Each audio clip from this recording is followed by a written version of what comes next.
राधे राधे दोस्तों, कैसे हैं आप लोग। आशा करती हूँ आप लोग अपने घर में अच्छे और स्वस्थ होंगे।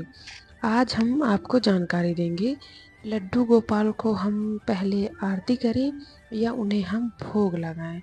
देखिए, जो भक्त हैं जो लड्डू गोपाल की सेवा कर रहे हैं, उनको ये कभी कभी डाउट होता है कि हम लड्डू गोपाल की पहले आरती करें या भोग लगाएं, या हम आरती करने से पहले भोग रख देते हैं फिर आरती करते हैं। तो आखिर हमें क्या करना चाहिए।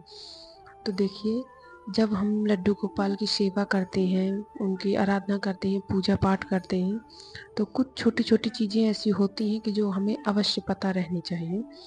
तो देखिए, जब हम लड्डू गोपाल को स्नान वगैरह कराते हैं, हम आरती तभी करते हैं। और हम सुबह का जो भोग होता है, जो आप कुछ भी आप सुबह भोग में लगा सकते हैं।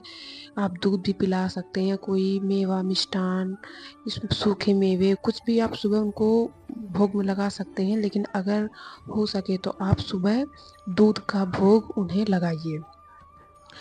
आरती देखिए, हम सिर्फ लड्डू गोपाल की दो ही बार करते हैं। एक जब हम स्नान करते हैं, और दूसरा जब हम रात्रि रात्रि के समय जो रात्रि की पूजा होती है, हम तब आरती करते हैं। सुबह के टाइम जब हम स्नान करते हैं, उसके बाद हम आरती करते हैं। और आरती करने के बाद फिर हम भोग लगाते हैं। और भोग लगाने के बाद हम जो पट होता है, जो पर्दा बोलते हैं हम, उसको हम बंद कर देते हैं। फिर हम जो भोग लगाने का मंत्र होता है, हम उस मंत्र को जपते हैं। और फिर उसके बाद हम पट खोलते हैं, और लड्डू गोपाल के लिए जो देखो भोग होता है ना, उसको हम लड्डू गोपाल के लिए थोड़ी देर रख देते हैं। कुछ लोग होते हैं, क्या होता है ना, कि वो भोग उन्होंने लगाया और तुरंत ही उठा लेते हैं। नहीं, हमें ऐसा नहीं करना चाहिए। भोग लगाने के बाद हमें कम से कम 15 से 20 मिनट तक वहीं पे छोड़ देना चाहिए। वहीं पे मैं छोड़ देना चाहिए लड्डू गोपाल के लिए।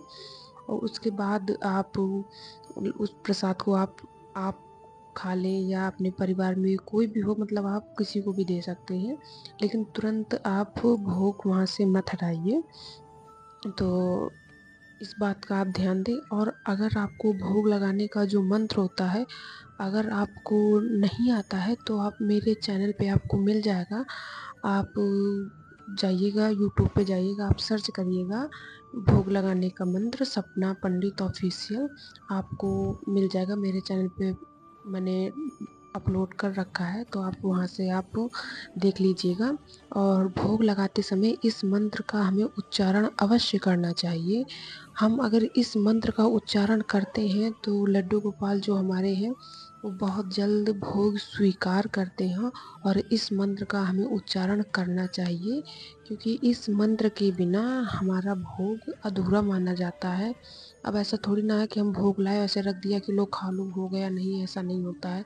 देखिए, हमारे शास्त्र जो है, अगर आप शास्त्र वेद पुराण जो है आप अगर उठा के उनको पढ़ेंगे, तो उनमें बहुत सी ऐसी चीज़ें हैं कि हमें नई नई चीज़ें जानने को मिलेंगी, समझने को मिलेंगी।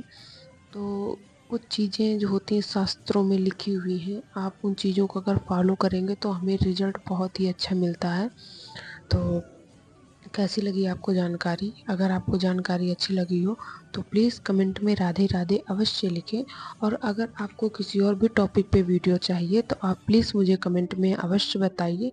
मैं आपके लिए अवश्य वीडियो लेकर आऊँगी। मिलते हैं अगली वीडियो के साथ। प्रेम से बोलो राधे राधे।